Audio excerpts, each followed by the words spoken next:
শেখ হাসিনার বিরুদ্ধে অভিযোগপত্র আমলে নিল ট্রাইব্যুনাল। শুনানি সরাসরি দেখল বিশ্ব 16 জুন, পরবর্তী দিন ধার্য।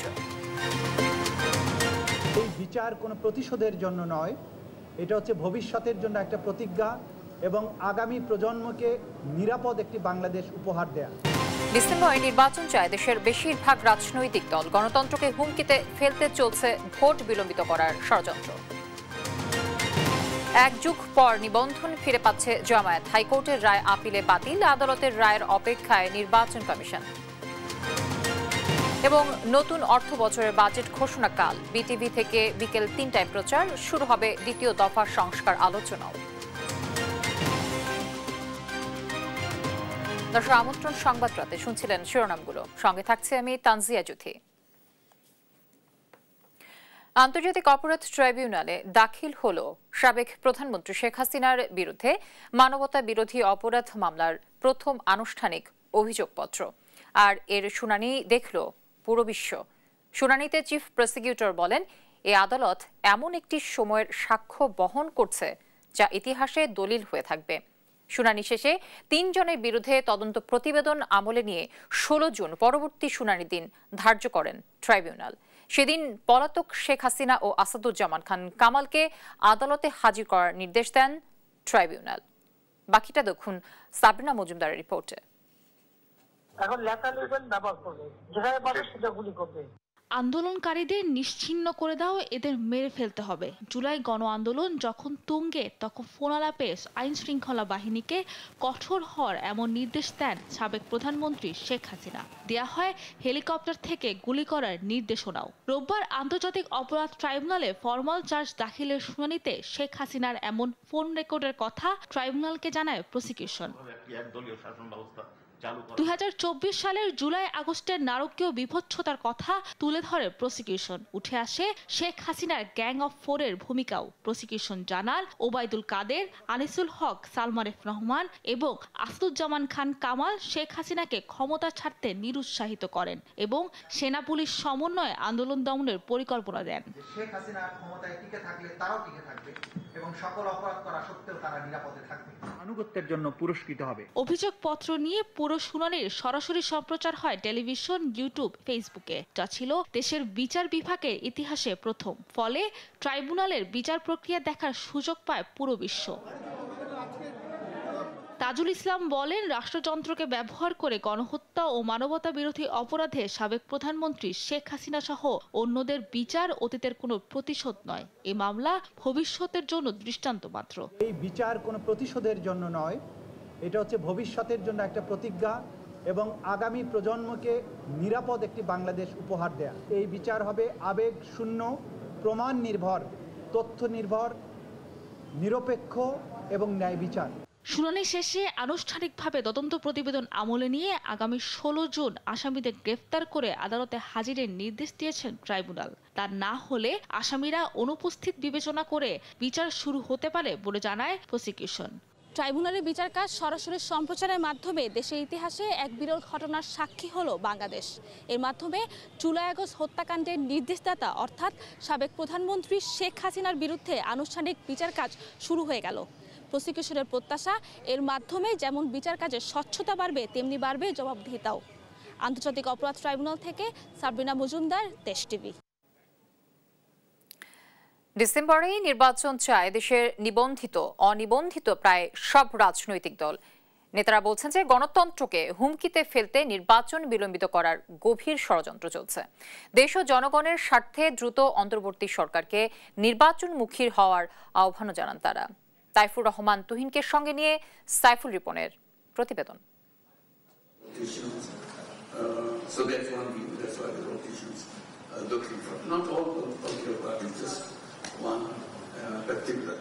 শুধু একটি বড় রাজনৈতিক দল ডিসেম্বরে নির্বাচন চায়। গেল 29 মে জাপানে এক সভায় এমন মন্তব্য করেন অন্তর্বর্তী সরকারের প্রধান উপদেষ্টা ডক্টর মোহাম্মদ ইউনূস। বিএনপিকে ইঙ্গিত করে দেয়া তার বক্তব্যে দেশের রাজনৈতিক অঙ্গনে আলোচনা সমালোচনার ঝড় ওঠে। ডিসেম্বরে নির্বাচনের দাবিতে আবারও সরব হতে থাকে নিবন্ধিত অনিবন্ধিত প্রায় সব রাজনৈতিক দল। বিএনপির ভারপ্রাপ্ত চেয়ারম্যান তারেক রহমান স্পষ্ট দাবি তোলেন, ডিসেম্বরে দিতে হবে নির্বাচন। আগামী ডিসেম্বরের মধ্যেই জাতীয় নির্বাচন অনুষ্ঠিত হতে হবে। দেশের নিবন্ধিত 50টি রাজনৈতিক দলের 45টির বেশি ডিসেম্বরে চায় জাতীয় নির্বাচন। নেতারা বলছেন নির্বাচন পেছানো দেশকে ষড়যন্ত্রের দিকে ঠেলে দেওয়ার শামিল। ডিসেম্বরের মধ্যে নির্বাচন চাই, তবে সেটি যেন কোনো ভুল বোঝাবুঝির সৃষ্টি না হয়। এই উপদেষ্টা পরিষদের একটি গ্রুপ রয়েছে, তারা কিন্তু প্রধান উপদেষ্টাকে বিভ্রান্ত করছে। এক ধরনের অবিশ্বাস এবং আস্থাহীনতা জায়গা তৈরি হয়েছে, সেটি দূর করবার জায়গায় প্রধানত সরকারের দায়িত্ব। কিন্তু রাজনৈতিক দলগুলো স্বাভাবিক কারণেই ডিসেম্বরে নির্বাচন চাইবে, যেহেতু এই ডিসেম্বরের সময়টি খোদ মাননীয় প্রধান উপদেষ্টা নিজেই দিয়েছেন। বিপ্লবী ওয়ার্কার্স পার্টির সাধারণ সম্পাদক সাইফুল হক বলেন, একটি গ্রহণযোগ্য নির্বাচন করাই বর্তমান সরকারের প্রধান কাজ। রাজনৈতিক দল ও জনগণের দাবি উপেক্ষা করে নির্বাচন পেছানো উচিত হবে না, এমন দাবির সাথে সুর মিলিয়েছে শতাধিক দল। নির্বাচন যেমন আমরা চাই ডিসেম্বরের মধ্যে, তার আগে আমরা চাই যে আইন শৃঙ্খলা রক্ষাকারী বাহিনী নিরপেক্ষ ভূমিকা পালন করবে এবং লেভেল প্লেইং ফিল্ড হবে, যার মাধ্যমে সরকারি দল থাকলে সরকার এখানে থাকতে পারবেন না। আমরা নির্বাচন চাচ্ছি কারণ এটাই জনগণের অধিকার, যেটার জন্য 15 বছর ধরে আমরা আন্দোলন করেছি। আগেও চেয়েছি, এখনো চাই ডিসেম্বরের মধ্যে নির্বাচন। এটা আমাদের দলীয় অবস্থান। যদি সরকারের সিদ্ধান্ত থাকে এমনকি ডিসেম্বরের আগেও সে জাতীয় নির্বাচন করা সম্ভব। বিএনপির স্থায়ী কমিটির সদস্য ইকবাল হাসান মাহমুদ টুকু বলেন, ডিসেম্বরে নির্বাচনের দাবি শুধু রাজনৈতিক দলেরই নয়, জনগণেরও। উনি অতি বেশি সরলীকরণ করেছেন। উনি জানেন না যে বিএনপি সহ আরো প্রায় 54টা দল নির্বাচন চায়। আর সবচেয়ে বড় কথা হলো যে জনগণ নির্বাচন চায়। জনগণ একটা নির্বাচিত সরকার দেখতে চায়, কারণ জনগণের যাওয়ার জায়গা নাই। উনি নন্দিত ছিলেন, কিন্তু এখন নিন্দিত হবেন এই ধরনের কথাবার্তা বলার জন্য। নেতারা বলছেন, যত তাড়াতাড়ি সুষ্ঠু নির্বাচনের মাধ্যমে দেশকে গণতান্ত্রিক ধারায় ফিরিয়ে আনা যাবে ততই মঙ্গল। তা না হলে ফের হুমকিতে পড়বে দেশের গণতান্ত্রিক ভবিষ্যৎ। সাইফুল রিপন, দেশ টিভি, ঢাকা।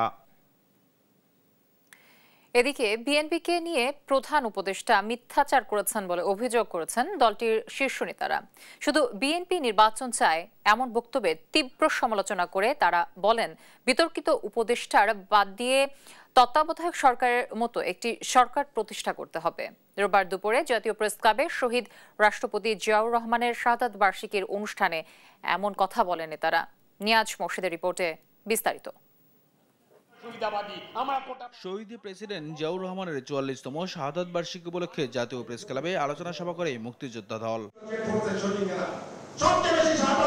এতে প্রধান অতিথির বক্তৃতায় বিএনপির স্থায়ী কমিটির সদস্য হাফিজউদ্দিন আহমেদ বলেন, বিএনপিকে নিয়ে অসত্য কথা বলছে অন্তর্বর্তী সরকার, গণতন্ত্র প্রতিষ্ঠায় দ্রুত নির্বাচন চান তিনি। একটি জন অভ্যুত্থানের মাধ্যমে মাফিয়া সরকারকে পরিবর্তন করেছে বাংলাদেশের লড়াকু জনগোষ্ঠী, কিন্তু বাংলাদেশকে তো আরো দীর্ঘ পথ পাড়ি দিতে হবে। যেই পথ হবে গণতন্ত্রের পথ, যেই পথে আমরা পরিক্রমণ করব জনগণের সম্মতিতে। সেখানে যার যতগুলোই পিএইচডি ডিগ্রি থাকুক, কিন্তু জনগণের সম্মতি ছাড়া এখানে কোনো ধরনের যুদ্ধে বাংলাদেশকে লিপ্ত করা যাবে না। জাতীয় প্রেস ক্লাবে সম্মিলিত পেশাজীবী পরিষদ আয়োজিত আরেকটি অনুষ্ঠানে অংশ নেন বিএনপির স্থায়ী কমিটির সদস্য খন্দকার মোশাররফ হোসেন ও ডাক্তার এজেডএম জাহিদ হোসেন। এ সময় বর্তমান উপদেষ্টা পরিষদের কার্যকলাপ নিয়ে ক্ষোভ জানান খন্দকার মোশাররফ হোসেন। নির্বাচন তো সবাই চাই, কিন্তু আমরা বলেছি ডিসেম্বরের মধ্যে ইলেকশন হলে নির্বাচন কমিশনের সুবিধা, সরকারের সুবিধা, জনগণের সুবিধা, সেটা আমরা যুক্তি দেখিয়েছি। যদি অন্য কোনো যুক্তি থাকে সরকার পরিষ্কার করুক, করে নির্বাচনের তারিখ ঘোষণা করুক, সেটা ছিল তাদের দায়িত্ব। না বলে বিদেশে গিয়ে বলছে শুধুমাত্র বিএনপি নির্বাচন চায়, এটা সঠিক না। আর বিএনপিকে নিয়ে ষড়যন্ত্র হচ্ছে বলে অভিযোগ ডাক্তার এজেডএম জাহিদ হোসেনের। আপনি নিজে বলেছেন ডিসেম্বর থেকে জুনের মধ্যে হবে। এখন যদি আবার আমরা এটি ব্যত্যয় দেখতে পাই, তাহলে জাতি আশাহত হবে। আর জাতি যদি আশাহত হয়, তাহলে পরবর্তী পরিস্থিতির দায় আপনারা যারা আজকে চেয়ারে বসে আছেন তাদেরকেই নিতে হবে। ডিসেম্বরের মধ্যে নির্বাচন না দিলে উপদেষ্টা পরিষদ সম্মানের সঙ্গে বিদায় নিতে পারবে না বলেও হুঁশিয়ারি দেন বিএনপি নেতারা। নিয়াজ মোর্শেদ, দেশ টিভি, ঢাকা। জামায়াতে ইসলামীর নিবন্ধন বাতিল করে হাইকোর্টের দেয়ার রায় বাতিল করেছেন আপিল বিভাগ। রোববার প্রধান বিচারপতির নেতৃত্বাধীন 4 সদস্যের আপিল বেঞ্চ এ রায় দেন। একই সঙ্গে জামায়াতের নির্বাচনী প্রতীক দাঁড়িপাল্লা রাখার বিষয়ে নির্বাচন কমিশনকে সিদ্ধান্ত নেয়ার কথা জানান আপিল বিভাগ। দলটির আইনজীবী শিশির মনির অভিযোগ করেন, আদালতকে রাজনৈতিক স্বার্থে ব্যবহার করা হয়েছিল। মোহাম্মদ সাকিবের রিপোর্ট। রোববার সকাল থেকে হাইকোর্ট প্রাঙ্গণে ভিড় করেন জামায়াতে ইসলামীর নেতাকর্মীরা। দীর্ঘ এক যুগের আইনি লড়াই শেষে নিবন্ধন ও প্রতীক ফিরে পাবে এমনটাই প্রত্যাশা ছিল নেতাকর্মীদের। সকাল 10:30টায় রায় পড়া শুরু করেন প্রধান বিচারপতি নেতৃত্বাধীন 4 সদস্যের আপিল বিভাগ।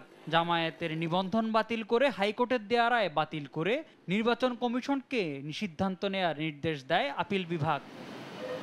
পরে কথা বলেন জামায়াতের আইনজীবী শিশির মনির, জানান বিচার বিভাগের রাজনৈতিক ব্যবহারের শিকার হয়েছিল জামায়াত। আপিল বিভাগের রায়ে ন্যায় বিচার প্রতিষ্ঠিত হয়েছে বলেও জানান তিনি। বাংলাদেশ জামায়াতে ইসলামী বাংলাদেশের সর্বোচ্চ আদালতের রায়ের মাধ্যমে নিবন্ধন ফিরে পেল। পলিটিক্যালি মোটিভেটেড পিআইএল বা রাজনৈতিক উদ্দেশ্যে দায়েরকৃত মামলার জামায়াতের নিবন্ধন নেওয়া হয়েছিল। রাজনৈতিক দল হিসেবে জামায়াতের নিবন্ধন ফিরে পাওয়ায় বহুদলীয় গণতন্ত্র ও প্রাণবন্ত সংসদ ব্যবস্থা ফিরে আসার পথ উন্মুক্ত হলো বলেও জানান তিনি। আজকের এই রায়ের মাধ্যমে বহুদলীয় গণতান্ত্রিক এবং অংশগ্রহণমূলক সংসদ প্রাপ্তি নিশ্চিত। আমরা আশা করি এই রায়ের পরে বাংলাদেশে সঠিক নির্বাচনের মাধ্যমে প্রাণবন্ত সংসদ গঠিত হবে। পরে কথা বলেন নির্বাচন কমিশনের আইনজীবী, বলেন পূর্ণাঙ্গ রায় হাতে পেলে বাকি কার্যক্রমের ব্যাপারে সিদ্ধান্ত নেবে নির্বাচন কমিশন। অর্ডারটা পাওয়ার পর ইলেকশন কমিশনকে আমি জানাবো, তারপর ওনারা অর্ডারটা দেখে ইলেকশন কমিশন ব্যবস্থা নেবেন। প্রতীকের বিষয়টা এই মামলার ইস্যু ছিল না, প্রতীকের বিষয়ে অন্যরকম কোনো ডিরেকশন দেননি, ওইটা বলছেন ওনাদেরকে অন্যভাবে সমাধান করতে হবে। মোহাম্মদ সাকিব, দেশ টিভি, ঢাকা। আগামীকাল সোমবার ঘোষণা হবে 2025-26 অর্থ বছরের বাজেট। বিকেল 3টায় অর্থ উপদেষ্টার বাজেট ঘোষণা সরাসরি সম্প্রচার করবে বিটিভি। রোববার বিকেলে ফরেন সার্ভিস একাডেমিতে সমসাময়িক বিষয়ে সংবাদ সম্মেলনে এসব তথ্য জানায় প্রধান উপদেষ্টার প্রেস উইং। কর্মকর্তারা জানান, সোমবার থেকেই জাতীয় ঐকমত্য কমিশনের সঙ্গে রাজনৈতিক দলগুলোর দ্বিতীয় দফা আলোচনা শুরু হবে। এ সময় প্রধান উপদেষ্টার জাপান সফর নিয়েও কথা বলেন প্রেস সচিব। মোহাম্মদ আলাউদ্দিনের রিপোর্ট। জাপানে 4 দিনের সরকারি সফর শেষে শনিবার মধ্যরাতে দেশে ফিরেন প্রধান উপদেষ্টা ডক্টর মোহাম্মদ ইউনূস। সফর সহ সমসাময়িক বিষয় নিয়ে রোববার বাংলাদেশ ফরেন সার্ভিস একাডেমিতে সংবাদ সম্মেলন করেন প্রধান উপদেষ্টার প্রেস উইং। এ সময় প্রেস সচিব শফিকুল আলম জানান, জাপানিজ ইনভেস্টমেন্টকে আকৃষ্ট করাই ছিল এই সফরের মূল উদ্দেশ্য। আগামী 5 বছরে বাংলাদেশ থেকে 1 লাখ জনবল নিতে চায় জাপান। এই ট্যুরের মেজর দিক ছিল হলো একটা হচ্ছে ইনভেস্টমেন্ট, জাপানিজ ইনভেস্টমেন্টকে অ্যাট্রাক্ট করা। আমাদের সাথে সেই একটা এই সংক্রান্ত একটা সেমিনার হয়েছে, সেখানে জাপানিজ কোম্পানিগুলো জানিয়েছে যে তারা আগামী 5 বছরে বাংলাদেশ থেকে 1 লক্ষ লোক নিতে চায়। মাতারবাড়ি নিয়ে মাস্টার প্ল্যানে জাপান সহযোগিতা করবে জানিয়ে তিনি বলেন, $29 বিলিয়ন মধ্যে বড় অংশ দেবেন তারা। ইন্টারিম গভর্নমেন্ট যে এই মিডি নিয়ে মানে Maheshkhali Matarbari integrated development initiative, এটা নিয়ে যে একটা মাস্টার প্ল্যান করতে যাচ্ছেন, সেখানে তারা সর্বাত্মক সহযোগিতার আশ্বাস দিয়েছেন। মিডি প্রজেক্টে আনুমানিক এখন পর্যন্ত প্রাক্কলন করা হয়েছে যে $29 বিলিয়ন লাগবে।